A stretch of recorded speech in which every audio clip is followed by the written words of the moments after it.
ദേവബന്ദികളെ ഇതടിസ്ഥാനത്തിൽ കുറ്റം പറയാനോ ദേവബന്ദ് സ്ഥാപനമാകുന്ന ദേവബന്ദ് ദാറുൽ ഉലൂമിനെ കുറ്റം പറയാനോ ഞാനാളല്ല. ഒരുപടി മുഹദ്ദിസുകളും മുവഫ്ഫഖുകളുമായ മുഖ്ലിസുകളുമായ ആലിമൂങ്ങൾ അവിടെ പഠിച്ചവരുണ്ട്, അവിടെ പഠിപ്പിച്ചവരുണ്ട്, അവിടെ നിന്ന് പുറത്തിറങ്ങിയവരുണ്ട്, ഇന്നുമുണ്ട്, കഴിഞ്ഞ കാലങ്ങളിലും ഉണ്ടായിട്ടുണ്ട്.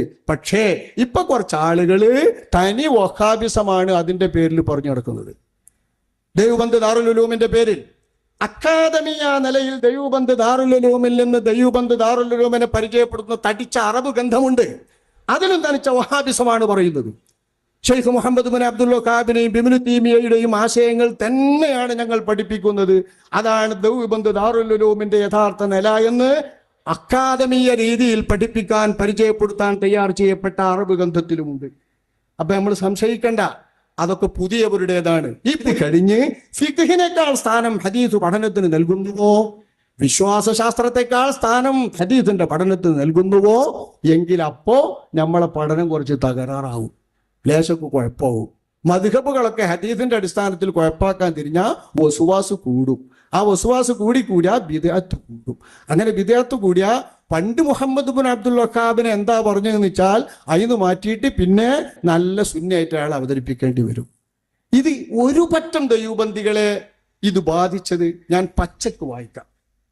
കുറെ വായിക്കാണ്ട് വേണമെങ്കിൽ ഞാൻ പച്ചക്ക് വായിക്കാം. ഒരു പറ്റം ദൈവബന്ധികളെ, ഞാൻ എല്ലാവരും പറയുന്നില്ല. ദൈവബന്ദ് സരണിയാണ് എന്നും അത് ശരി വഹാബി സരണിയാണ് എന്നും പറയുന്നതിൽ അഭിമാനം കാണുന്ന കുറച്ച് ദൈവബന്ധികൾ അല്ലാഹു കാത്തു വരുമാറാവട്ടെ. എല്ലാ ദൈവബന്ധികളും അങ്ങനെയല്ല. ഒരുപാട് ദൈവബന്ധികൾ അഹ്ലുസുന്നത്ത് വൽ ജമാഅത്തിന്റെ സംഘടനകളിൽ പ്രവർത്തിക്കുന്നവരുണ്ട്. അഹ്ലുസുന്നത്ത് വൽ ജമാഅത്തിന് വേണ്ടി അഹോരാത്രം പരിശ്രമിക്കുന്നവരുണ്ട്. എല്ലാ വിഭാഗം സുന്നി സംഘടനകളിലുമുണ്ട് നല്ല ദൈവബന്ധിൽ നിന്ന് സനത് വാങ്ങിയിട്ടുള്ളവർ. പക്ഷേ അവർ ദൈവബന്ധിൻ്റെതായ സിലബസും മസലക്കും ശരിക്കും മനസ്സിലാക്കി അതിന്റെ സ്ഥാനത്ത് വെച്ചവരാണ്. പക്ഷേ ദേവബന്ദ് പണ്ഡിതർ നവോത്ഥാന ശില്പികൾ. നോക്കി ഇത്ര തടിച്ച ഗന്ധ. ദേവബന്ദ് പണ്ഡിതർ നവോത്ഥാന ശില്പികൾ.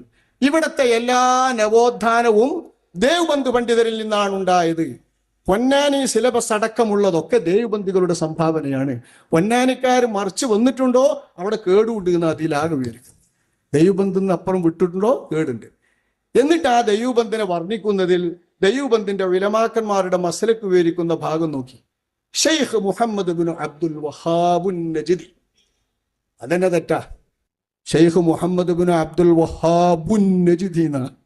ഷെയ്ഖ് മുഹമ്മദ് ബിൻ അബ്ദുൽ വഹാബുൻ നജ്ദി എന്ന്. അബ്ദുൽ വഹാബി എന്ന് പറയാനും കൂടി അറിഞ്ഞൂടാ എന്നാടാ.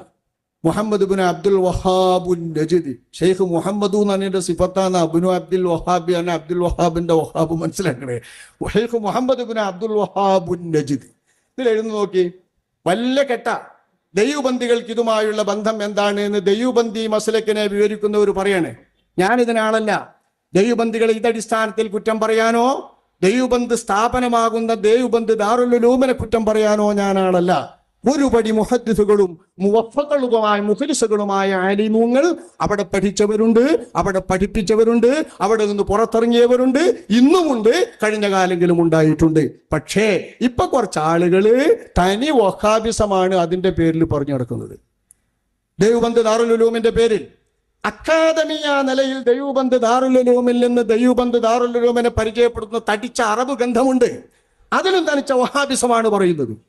ഷെയ്ഖ് മുഹമ്മദ് ബിൻ അബ്ദുൽ വഹാബിനെയും ഇബ്നു തൈമിയ്യയുടെയും ആശയങ്ങൾ തന്നെയാണ് ഞങ്ങൾ പഠിപ്പിക്കുന്നത്. അതാണ് ദേവബന്ദ് ദാറുൽ ഉലൂമിന്റെ യഥാർത്ഥ നില എന്ന് അക്കാദമിയ രീതിയിൽ പഠിപ്പിക്കാൻ പരിചയപ്പെടുത്താൻ തയ്യാർ ചെയ്യപ്പെട്ട അറബ് ഗ്രന്ഥത്തിലുമുണ്ട്. അപ്പൊ നമ്മൾ സംശയിക്കണ്ട, അതൊക്കെ പുതിയവരുടേതാണ്. ഈ പുതിയവരുടെ ജൽപ്പനത്തിൽ ഷെയ്ഖ് മുഹമ്മദ് അബ്ദുൽ വഹാബ് നജ്ദിനെ പറഞ്ഞു നോക്കി. ഞാൻ ആ ഭാഗം മാത്രം വായിക്കാം. ഇബ്നു അബ്ദുൽ വഹാബിന്റെ മേൽ അഴിച്ചുവിട്ട കുപ്രചരണങ്ങൾ ഇത്ര സ്വാധീനം ചെലുത്താൻ ഒരു പ്രത്യേക കാരണവും കൂടിയുണ്ട്. കുപ്രചരണമാണ് മൂപ്പരെ പറ്റി പറയുന്നത് എന്നാ. ഏത് നോക്കണങ്ങള് ലോകത്ത് അഷ്റഫുൽ ഖൽഖ് സ്വല്ലല്ലാഹു അലൈഹി വസല്ലം തങ്ങളുടെ വഫാത്തിന്റെ 3-ാം നാൾ മുതൽ തങ്ങളുടെ ഖബറിന്റെ ചാരച്ചെന്ന് നിന്നുകൊണ്ട് അള്ളാഹുവിന്റെ ഹബീബിനെ വിളിച്ച് തങ്ങളെ ഖിതാബ് ചെയ്തുകൊണ്ട് സലാം പറഞ്ഞിട്ട് തങ്ങൾ ജീവിച്ചിരിക്കുന്ന കാലത്ത് എങ്ങനെയാണോ തങ്ങളോട് സങ്കടം പറയുന്നത്, ആപരാധി പറയുന്നത്, വിഷമം പറയുന്നത്, ദുആയിരിക്കാൻ പറയുന്നത്, ആവശ്യ നിർവഹണത്തിന് വേണ്ടി ആവശ്യപ്പെടുന്നത്, യാചിക്കുന്നത് എങ്ങനെയാണോ അങ്ങനെ തന്നെ സംബോധന ചെയ്യുന്ന രീതി. മുത്തനബിയുടെ വഫാത്തിന്റെ 3-ാം നാൾ അവിടുത്തെ ഖബറിന്റെ മുകളിൽ പാർന്ന വെള്ളത്തിന്റെ നനവ് പറ്റുന്നതിന് മുൻപേ സ്വഹാബികളുടെ കാലം മുതൽ തുടങ്ങി വരികയും ഇന്നും മനസ്സൂതം തുടർന്നു വരികയും ചെയ്യുന്ന മുത്തനബിയുടെ ചാരപ്പോയി നിൽക്കുന്നവരെ നോക്കിക്കൊണ്ട് ഇതൊക്കെയും മൂസാ നബി അലൈഹിസ്സലാമിന്റെ ഖൗമ് അവരുടെ ഇജ്രിനെ ഇബാദത്ത് ചെയ്ത ശിർക്കിന്റെ പിൻഭാഗമാകുന്നു എന്ന് ആയത്തോതിക്കൊണ്ട് തന്റെ ഗുരുമഹത്തുക്കളുടെ മുമ്പിൽ വെച്ചുകൊണ്ട് പ്രസ്താവിച്ചു. വഹാബിസത്ത് തുടങ്ങിയ ആളാ ശൈഖ് മുഹമ്മദ് ഇബ്നു അബ്ദുൽ വഹാബ് അൻ-നജ്ദി. പിശാചിന്റെ കൊമ്പ് വരുന്നത് നജ്ദിൽ നിന്നാണ്. ഇത് അന്ത്യനാളിൽ ദജ്ജാലിന്റെ പുറപ്പാടും അവിടെ നിന്നാണ്. ദീനിന്റെ ഫിത്നയായ ബിദ്അത്തിന്റെ വഹാബിസത്തിന്റെ പുറപ്പാടും നജ്ദിൽ നിന്നാണ്. യമനിലും ഷാമിലും പല പ്രാവശ്യം ബർക്കത്തിന് ദുആ ചെയ്ത നബി നജ്ദിന്റെ ഭാഗത്തേക്ക് നോക്കിക്കൊണ്ട് ബർക്കത്തിന് ദുആ ചെയ്തില്ല. അവിടെ നിന്നാണ് ശൈത്താന്റെ കൊമ്പ് വരുന്നത്. എന്റെ ദുആ പാഴായി പോകുന്നത് കൊണ്ട് ഞാൻ ദുആ ഇരക്കുന്നില്ലെന്ന് ശഫീഉനാ റസൂലുള്ളാഹി. ആ നജ്ദിലെ ശൈത്താൻ എന്നുവരെ ഷെയ്ഖ് സൈനി ദഹ്ലാൻ തങ്ങൾ അവர்கள் വിശേഷിപ്പിച്ച ഷെയ്ഖ് മുഹമ്മദ് ഇബ്നു അബ്ദുൽ വഹാബ് നജ്ദി. ആ പറഞ്ഞ നജ്ദിനെ പറയുന്നത് ഇദ്ദേഹത്തെ പറ്റി പറഞ്ഞതൊക്കെ കുപ്രചരണ. എന്നിട്ട് പറയാം, സാധാരണ തൗഹീദി പ്രബോധകരുടേതുപോലെ കേവലം പ്രഭാഷണത്തിൽ മാത്രം ഒതുങ്ങുന്നതായിരുന്നില്ല മഹാനവർഗരുടെ പ്രബോധനം. നജ്ദ് മുതൽ ഹിജാസ് ആകമാനമുള്ള ഭൂപ്രദേശങ്ങളെ സമരനീക്കങ്ങളിലൂടെ പിടിച്ചെടുക്കുകയും അവിടങ്ങളിലെ ഭരണകർത്താക്കളായിരുന്ന നാടുവാഴികൾക്ക് ഭരണം നഷ്ടപ്പെടാൻ അദ്ദേഹം കാരണമാകുകയും ചെയ്തു. പ്രസ്തുത സമരമുന്നേറ്റം ഓരോരോ പ്രവിശ്യകളും കീഴടക്കി അവസാനം 2 ഹറമുകൾ വരെ അധീനപ്പെടുത്തുകയും ചെയ്തു. തുർക്കി ഖിലാഫത്തിന്റെ കീഴിലായിരുന്ന പുണ്യഗേഹങ്ങൾ പിടിച്ചെടുക്കാൻ അദ്ദേഹം ആലു സഊദിനെ സംഘടിപ്പിച്ച് സജ്ജമാക്കുകയും തുർക്കിയിൽ നിന്നും അടർത്തി മാറ്റി ഭരണം സഊദി കുടുംബത്തിലേക്ക് ഏൽപ്പിക്കുകയും ചെയ്തു. ആ ഭാഗങ്ങൾ വായിച്ചു പോയാൽ നല്ല രസമുണ്ട്. ഞാൻ അടിവരട്ട ഭാഗം പ്രത്യേകം ശ്രദ്ധിപ്പിച്ചത് മാത്രം വായിക്കാം. റഷീദ് അഹമ്മദ് ഗാംഗോഹി റഹ്, ഹുസൈൻ അഹമ്മദ് മദനി റഹ്, ഖലീൽ അഹമ്മദ് സഹാറംപൂരി റഹ് തുടങ്ങിയവർ ആദ്യകാലത്ത് മുഹമ്മദ് ഇബ്നു അബ്ദുൽ വഹാബിനെ തള്ളിപ്പറഞ്ഞ് മറുപടി കൊടുത്തത് രേഖപ്പെടുത്തപ്പെട്ടതാണ്. അത് ശ്രദ്ധിക്കണം. 3 ദൈവബന്ധി പണ്ഡിതന്മാരുടെ അറിയപ്പെട്ട മശായിഖുമാർ അവർ മുഹമ്മദ് ഇബ്നു അബ്ദുൽ വഹാബ് ബിദ്അത്തുകാരനാണ്, തനി മോശപ്പെട്ട ആളാണ്, പിഴച്ച ആളാണ് എന്ന് മുമ്പ് പറഞ്ഞിട്ടുണ്ട്. അത് പണ്ട് പറഞ്ഞു പോയതാണ്. പിന്നെയോ ഇങ്ങനെയെല്ലാം അവരിൽ സംഭവിക്കാനുള്ള കാരണം മുഹമ്മദ് ഇബ്നു അബ്ദുൽ വഹാബിന്റെ യഥാർത്ഥ മസലക്ക് പഠിക്കാൻ അവസരം ലഭിക്കാത്തതായിരുന്നു. പ്രചരിപ്പിക്കപ്പെട്ട നുണകളിൽ നിന്നും മാത്രം കേട്ടറിവുള്ളവർ എഴുതാൻ തുടങ്ങി. അക്കൂട്ടത്തിൽ പ്രഗൽഭർ വരെ പെട്ടുപോയിട്ടുണ്ട്. അല്ലാമ ഷാമി, ഷെയ്ഖ് അഹമ്മദ് സൈനി ദഹ്ലാൻ ഷാഫിഈ റഹ്മഹുല്ലാ തുടങ്ങിയവർ ഉദാഹരണമാണ്. ഷെയ്ഖ് ദഹ്ലാൻ വെറും കേട്ടുകേൾവിയുടെ അടിസ്ഥാനത്തിൽ മാത്രം അദ്ദുററു സനിയ്യ ഫി റദ്ദി അലൽ വഹാബിയ്യ, ഖുലാസത്തുൽ കലാം എന്നീ കിതാബുകളിലൂടെ ഇബ്നു അബ്ദുൽ വഹാബിന്റെ മേൽ ആരോപണങ്ങൾ ഉന്നയിക്കുകയുണ്ടായി. ഷെയ്ഖ് മുഹമ്മദ് അബ്ദുൽ വഹാബിന്റെ മേൽ ആരോപണം കേട്ടുകേൾവിന്റെ അടിസ്ഥാനത്തിൽ വരെ 2ാം ഇബ്നു ഹജർ എന്ന് ശംസുൽ ഉലമാ ഖുതുബി അവർകൾ വാഴ്ത്തിയ സൈനി ദഹ്ലാൻ തങ്ങൾ കേട്ടറിവിന്റെ അടിസ്ഥാനത്തിലാ അദ്ദുററു സുന്നിയ്യ എന്ന കിതാബ് രചിച്ചത്. അതുപോലെ തന്നെ ഇവർക്കും സംഭവിച്ചു. എന്നാൽ യാത്രാ സൗകര്യങ്ങൾ വർദ്ധിക്കുകയും, അങ്ങനെ തന്നെയാണ് റഷീദ് അഹമ്മദ് ഗാംഗോയും ദൈവബന്ധി പണ്ഡിതരും എഴുതിയത്.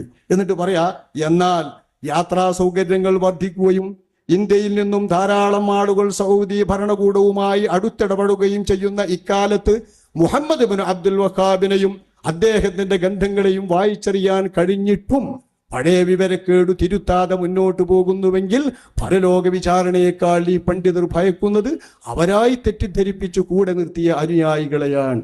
കേരള ബറേൽവിയാക്കളിൽ നിന്നും വിഭിന്നമായി ദേവബന്ധി പണ്ഡിതർ ഉഹറവി പണ്ഡിതരായിരുന്നുവെന്നതിന്റെ തെളിവാണ് യാഥാർത്ഥ്യം ബോധ്യമായപ്പോൾ അവർ തിരുത്തി. ഖലീൽ അഹമ്മദ് സഹാറംപൂരി റഹ്, റഷീദ് അഹമ്മദ് ഗംഗോഹി റഹ് തുടങ്ങിയവർ തിരുത്തി എഴുതിയ വിശദീകരണങ്ങൾ അക്കാലത്തെ മാസികകളിലൂടെ പലതവണ പ്രസിദ്ധീകരിക്കപ്പെട്ടു. അതിലെ ഷെയ്ഖിനെയും അത്തുബായിനെയും വിവരിച്ചത് എന്താണെന്നറിയോ? ഞാൻ ആ ഭാഗം കൂടി പറയാം. ഞാൻ മനസ്സിലാക്കിയതനുസരിച്ച് അഹ്ലുസുന്നത്തിന്റെ വിശ്വാസത്തിൽ നിന്നും അദ്ദേഹവും അല്പവും വ്യതിചലിച്ചിട്ടില്ല.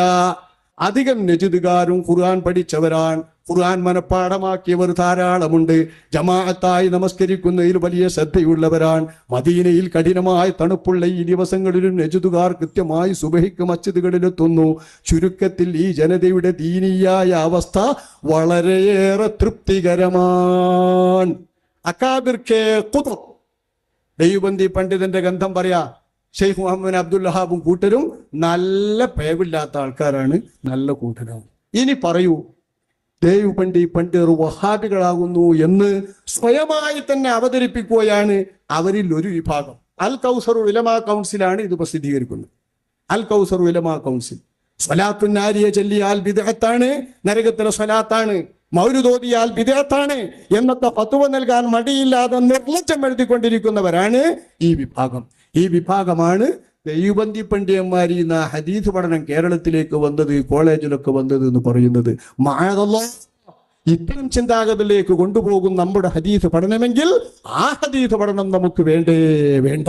നമ്മുടെ മശായിഖുമാർ എങ്ങനെ പഠിപ്പിച്ചുവോ, ഹദീസുകളെ എങ്ങനെ സമീപിച്ചുവോ, ആ രീതിയിൽ അഹ്കാമുകൾക്ക് മദ്ഹബും അഖീദകൾക്ക് ത്വരീഖത്തും ഇത് സ്വീകരിച്ചുകൊണ്ടും അതുപോലെ തസവൂഫിന് അതിൻ്റെതായ ഗന്ധങ്ങൾ സ്വീകരിച്ചുകൊണ്ടും ദീൻ വൃത്തിയാക്കി വിശ്വസിക്കേണ്ട കാര്യങ്ങളുടെ സമർത്ഥനത്തിനും പ്രബോധനത്തിനും അതിൻ്റെ ഉറപ്പിനും ആവശ്യമാണെങ്കിൽ തെളിവിന് ഹദീസുകളും ഖുർആനും മനസ്സിലാക്കി ചിന്തോദ്ദീപകമായ മനപരിവർത്തനത്തിനും വിശ്വാസത്തിൻ്റെതായ തെളിച്ചത്തിനും വേണ്ടി ആയാത്തുകളും ഹദീസുകളും ഉപയോഗിച്ചുകൊണ്ട് ശരിയായ മുത്തഖിയായി, ശരിയായ മുസ്ലിമായി, ഹുദല്ലിൽ മുത്തഖീൻ എന്ന ആ മുത്തഖീങ്ങളുടെ ഹുദ നേടുവാനാണ് നമ്മുടെ ഇമാമുകൾ ഹദീസ് പഠനം നടത്തിയത്. അതേ വഴിയിലൂടെ പഠിക്കാൻ അല്ലാഹു നമ്മെ തുണക്കുമാറാവട്ടെ. അതാണ് ജാമിഅ ഹബിയ ഉയർത്തിപ്പിടിക്കുന്ന രീതി. മറ്റു സുന്നി പണ്ഡിത സ്ഥാപനങ്ങളൊക്കെയും ഇന്നുവരെ തുടർത്തിപ്പോരുന്ന രീതി അള്ളാഹു കബൂൽ ചെയ്യുമാറാവട്ടെ. അൽഹംദുലില്ലാഹി റബ്ബിൽ ആലമീൻ. അസ്സലാമു അലൈക്കും വറഹ്മത്തുള്ളാഹി വബറകാതുഹു.